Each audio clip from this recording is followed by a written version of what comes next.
नमस्ते दोस्तों। मेरा नाम आर डी है और धोड़े आर विजन चैनल में आपका फिर से स्वागत है। मैं उम्मीद करती हूं कि आप सभी बहुत अच्छे होंगे। आज मैं 2025 में रिलीज हुई एक बहुत ही खूबसूरत south Korean movie pretty crazy के बारे में बात करने जा रही हूं। इस फिल्म में टैलेंटेड आन बोह्युन ने मेल लीड गिलगू का और स्टर्निंग इम्यून आ ने female lead park Jung sooji का अभिनय किया है। आईएमडीबी पर इस फिल्म की 10 में से 7.4 की रेटिंग है। लेकिन मेरा विश्वास करें, स्टोरी उन नंबर से कहीं ज्यादा इमोशनल, हार्ट टचिंग और एंटरटेनिंग है। आज की फिल्म एक इंसानी लड़के और एक गोस्ट के बीच के अटूट रिश्ते की स्टोरी बताती है। एक ऐसी आत्मा जो सदियों से एक यंग गर्ल के शरीर में कैद भटक रही है। यह फिल्म ह्यूमैनिटी, लव और फ्रेंडशिप के सही मायने का एक बेहतरीन एग्जाम्पल है। तो चलिए, बिना किसी देरी के इस एक्स्ट्रॉर्डनरी स्टोरी में डाइव इन करते हैं और अपनी जर्नी शुरू करते हैं।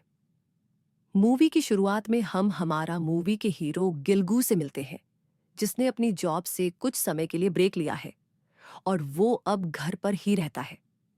एक सुबह उसके नीचे के अपार्टमेंट में एक परिवार शिफ्ट होता है जो एक बेकरी चलाते हैं। उसी रात जब वह अपना कमरा साफ कर रहा होता है, कुछ नीचे गिर जाता है और वह उसे लेने के लिए नीचे जाता है। बाहर पार्क में एक बेंच पर वह एक खूबसूरत लड़की को अकेले कुछ पीते हुए देखता है।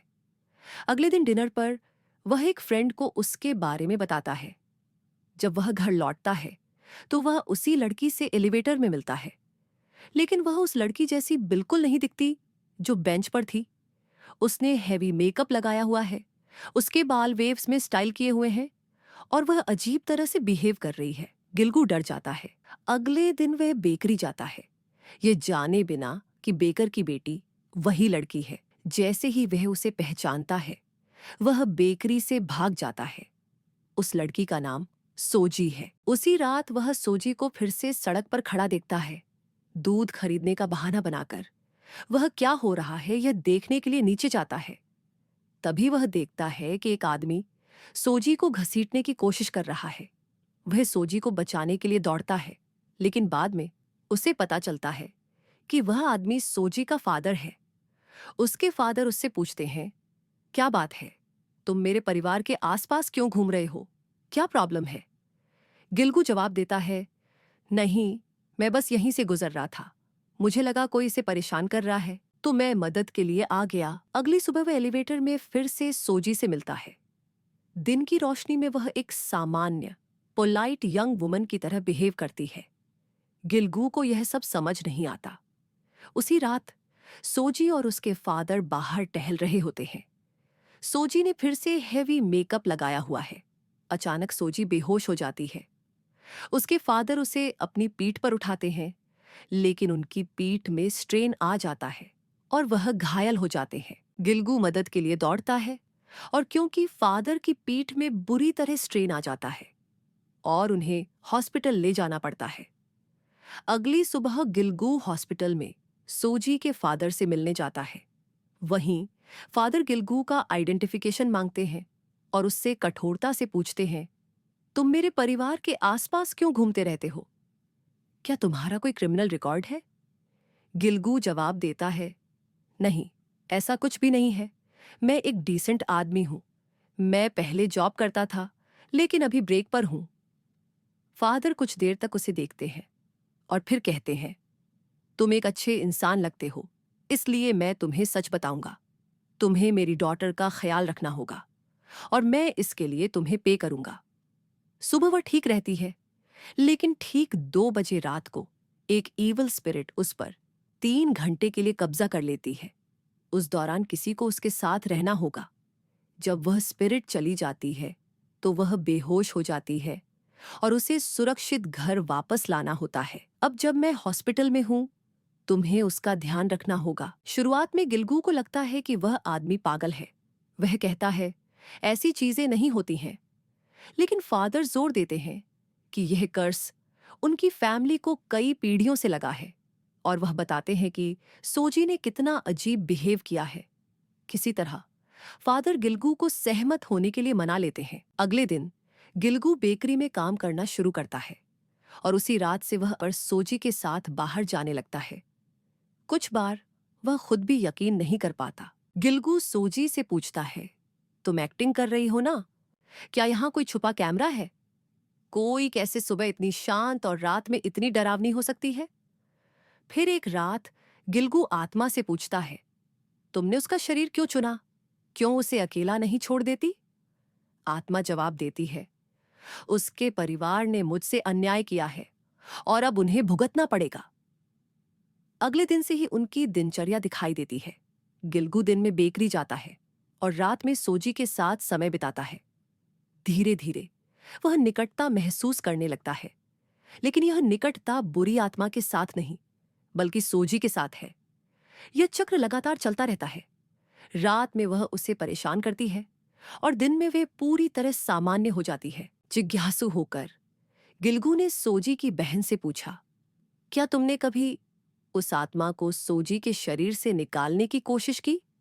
सोजी की बहन जवाब देती है, हमने कोशिश की थी, लेकिन कुछ भी काम नहीं आया।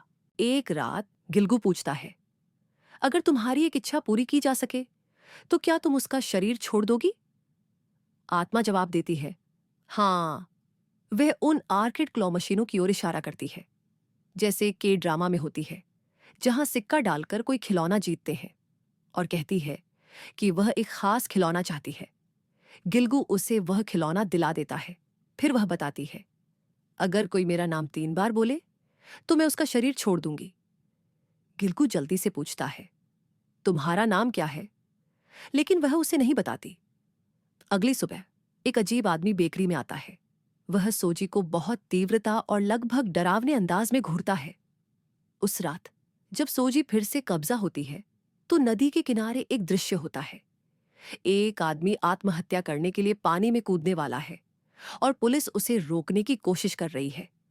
सोजी के शरीर में आत्मा उसके पास आती है और उकसाती है, आओ कूदो, कुछ नहीं होगा, बस कर दो। वह खुद भी नदी में कूद जाती है।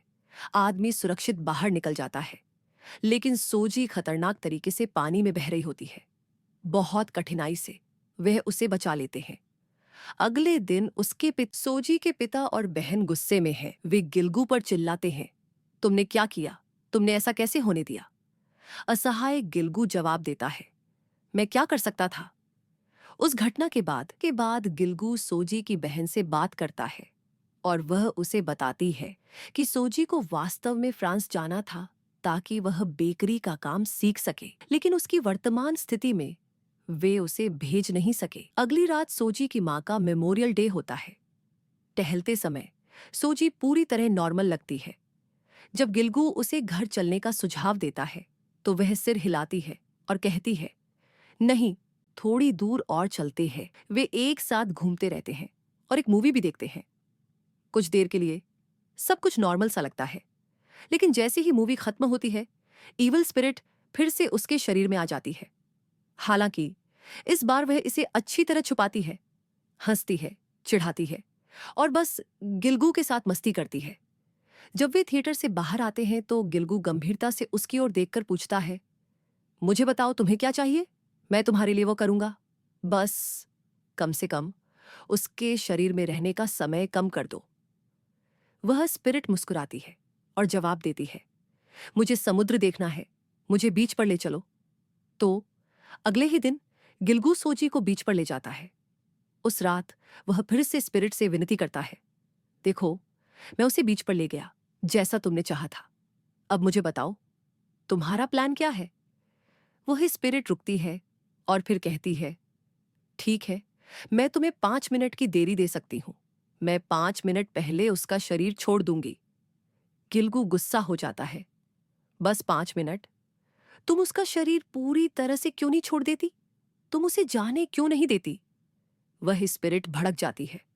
वह चीजें फेंकती है, नाराज होकर चली जाती है और आखिरकार रोने लगती है। क्या तुम सच में मुझसे इतना छुटकारा पाना चाहते हो? गिलगू शांत होकर उसके पीछे भागता है। ठीक है, रो मत, मैं तुम्हें सच में खुश करूंगा।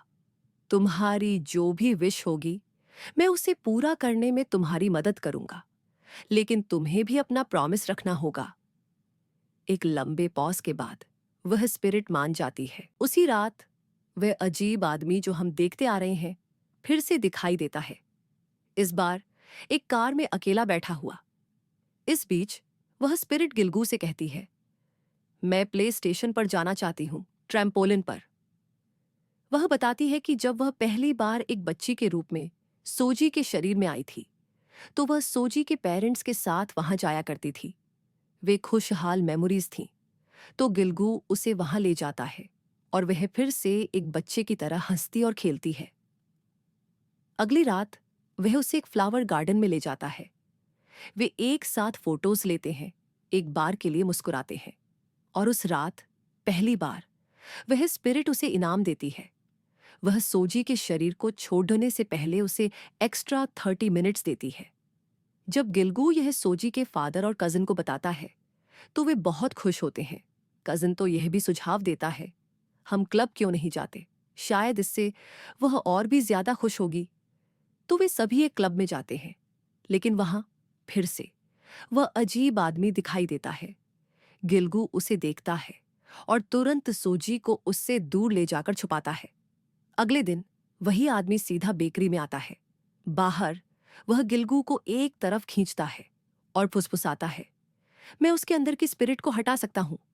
जिस पल मैंने उसे देखा मुझे पता चल गया कि कुछ गड़बड़ है, बस उसे मेरे पास ले आओ और मैं सब ठीक कर दूंगा। गिलगू उलझन में उसे घूरता है, तुम क्या कह रहे हो, मुझे कुछ समझ नहीं आ रहा। ऐसा कुछ भी नहीं है, वह साफ मना कर देता है। लेकिन ठीक उसी रात वह स्पिरिट उसे एक धीमी धमकी भरी आवाज में वार्निंग देती है। वह आदमी मुझे सैल्वेशन देने के बारे में नॉनसेंस बातें कर रहा था, उसके जाल में मत फंसना। अगर तुमने कभी ऐसा कुछ करने की कोशिश की तो मैं इस बॉडी पर पूरी तरह से कंट्रोल कर लूंगी, हमेशा के लिए। गिलगू उसे धीरे से प्रॉमिस करता है, ठीक है, मैं नहीं करूंगा। अगले दिन रात होने से ठीक पहले सोजी एक बस स्टॉप पर इंतजार कर रही होती है।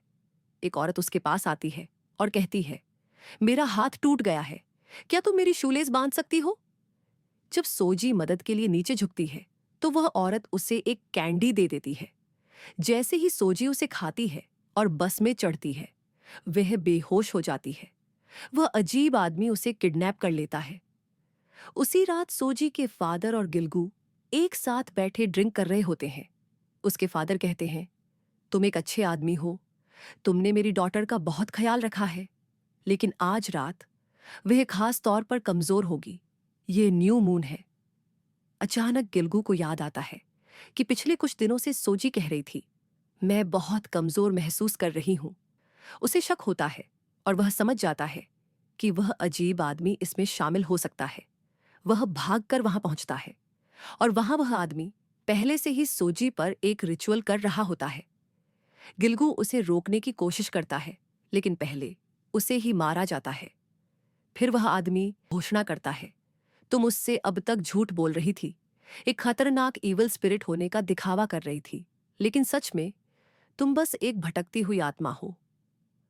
उसी समय गिलगू अपनी ताकत जुटाता है और फिर से लड़ता है। इस बार वह उस आदमी को बेहोश कर देता है और सोजी को उठाकर ले जाता है। उसे घर ले जाते समय गिलगू धीरे से बोलता है, अगर तुम कुछ बताना चाहती हो तो मुझे बताओ, मैं एक अच्छा लिसनर हूं। आखिरकार वह स्पिरिट खुलती है और अपनी स्टोरी बताती है। बहुत समय पहले देश टेरिबल फ्लड्स और डिस्ट्रक्शन से तबाह हो गया था। कोई शेल्टर, कोई फूड, कोई उम्मीद नहीं थी। एक शमान उनके गांव में आया और उसने ऐलान किया कि अगर वे एक सैक्रिफाइस करेंगे तो सब कुछ रिस्टोर हो जाएगा। लेकिन विलेजर्स के पास ऑफर करने के लिए कुछ नहीं था, तो उन्होंने उसे चुना। उन्होंने उसकी बलि चढ़ा दी, उसके शरीर को जला दिया और उसकी राख को एक पॉट में भरकर जमीन के अंदर गड़ दिया। वह उसमें फंसी रही, डार्कनेस और दर्द भरी मेमोरी से घिरी हुई। 100 साल बीत गए और फिर 50 और बचे थे। अगर वह उस पॉट में पूरे 150 साल एंड्योर कर लेती तो वह आखिरकार फ्री हो जाती। लेकिन ऐसा होने से पहले सोजी की ग्रेट ग्रैंडमदर ने उस पॉट को खोदकर निकाल लिया और अपने लिए इस्तेमाल करने लगी। जब वह स्पिरिट रिलीज हुई तो उसने सबसे पहले जिस इंसान को देखा उसे अपने कब्जे में कर लिया। बाद में उसने सोजी की मां को अपने कब्जे में लिया, जो उस समय प्रेग्नेंट थी। इस तरह वह स्पिरिट सोजी के जन्म से भी पहले उसके अंदर चली गई। वह गिलगू से कन्फेशन करती है कि वह असल में कमजोर है, लेकिन खतरनाक होने का दिखावा करती है क्योंकि उसे डर है कि कोई फिर से उसकी बलि चढ़ाने की कोशिश कर सकता है, जैसा कि पहले हुआ था। वह मानती है कि वह अजीब आदमी सही था, कि उसकी नियति मरना है। वह आगे बताती है, उस पॉट से रिलीज होने के बाद से उसने लगभग 1000 फुल मून्स देखे हैं, और जब 1000वां फुल मून आएगा तो वह पूरी तरह से वैनिश हो जाएगी। कोई सैल्वेशन नहीं होगा, कोई रीबर्थ नहीं, बस कुछ भी नहीं। गिलगू पूछता है कि क्या कोई और सॉल्यूशन है।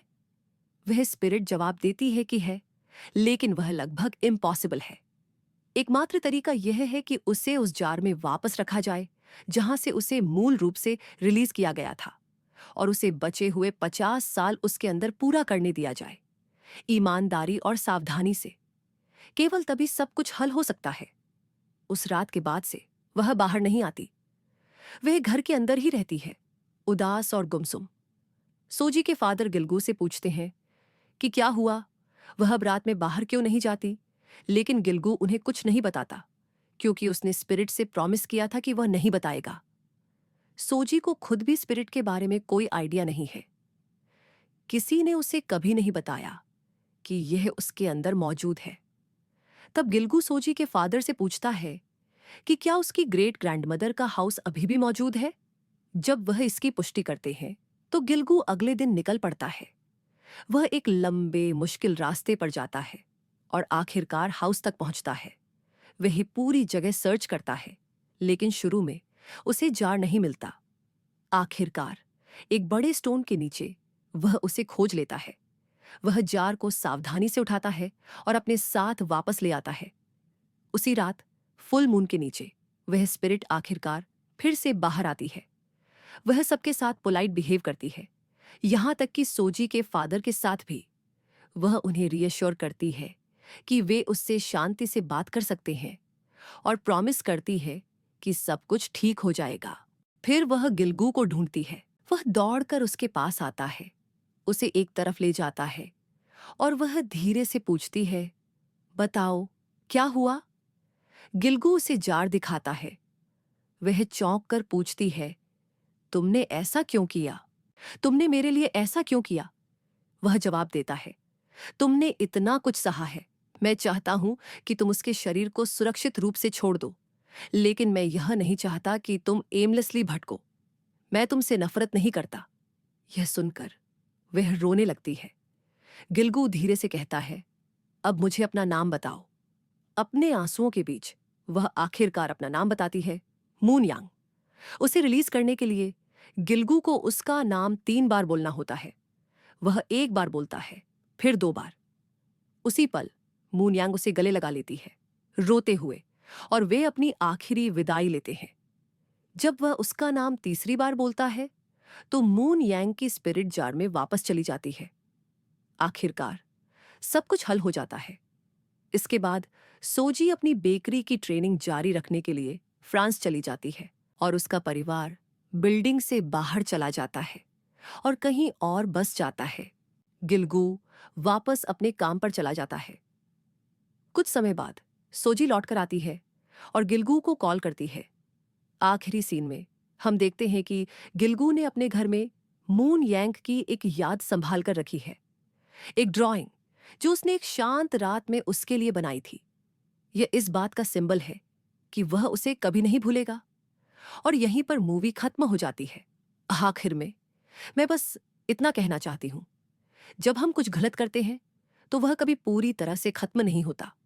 वह हमारे पास वापस आता है, कभी कभी न सिर्फ हमारे पास बल्कि हमारे परिवारों और आने वाली पीढ़ियों के पास भी, और कर्म के रूप में हमें बुरी तरह प्रभावित करता है।